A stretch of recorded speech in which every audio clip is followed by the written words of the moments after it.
Hello and welcome to Spirit Among Us. Ephesians chapter 2 verses 5 and 6.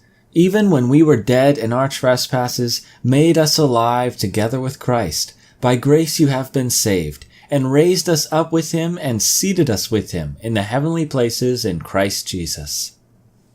Not only have we been forgiven of our sin, not only have we been made alive in Christ, not only will we one day be raised with him, but we also have the promise here that we will be seated with him. What this speaks of is where our real home is. This world that we live in right now is passing away, along with all of its desires and evil ways.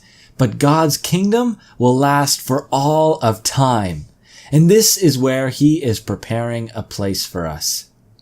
Again, similar to the statement about being raised up with Christ, this phrase is used here in the past tense in Ephesians, as if to say it has already happened. It is stated as if it is already the reality. Now, there are a few things that this shows us. One is that we can have full confidence that we have a home in heaven. We can be sure that we will be seated with him for all eternity. It's not something that's up in the air. It's not something that's in question. It is already confirmed, already sure, already guaranteed.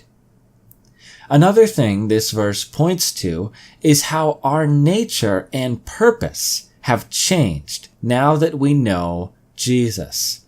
Before we were saved, we made all of our own goals. We made plans to do whatever seemed fit, and we worked hard to accomplish all of our own purposes. That was our goal. That was our purpose. And oftentimes, we didn't even feel convicted about sinning.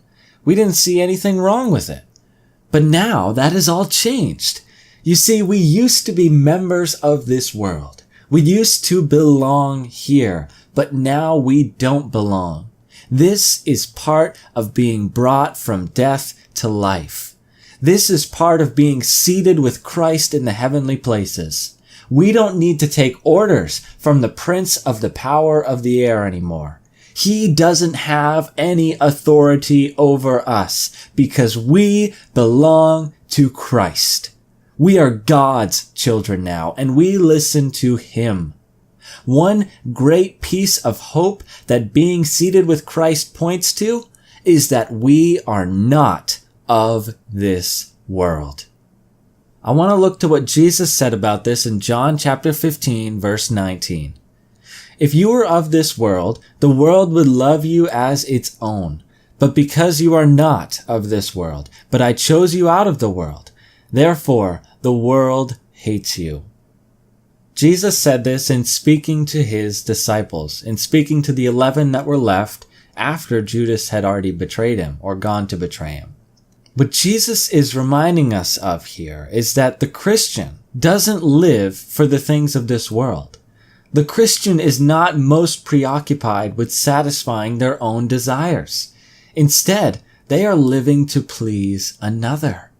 Instead of following the commands of our flesh, we are taking orders from above, for that is where our true citizenship lies.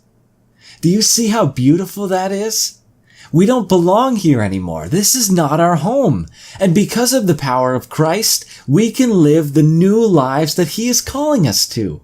Our old selves are dead. The body of flesh is passing away, and we get to live for the glory of Christ instead.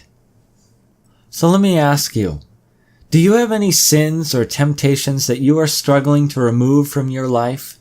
Do you find the battle just too difficult at times? Take heart.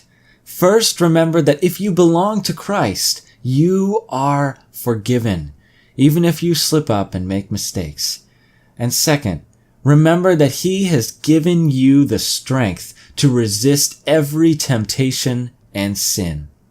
Because we've been seated with Christ, we follow him now.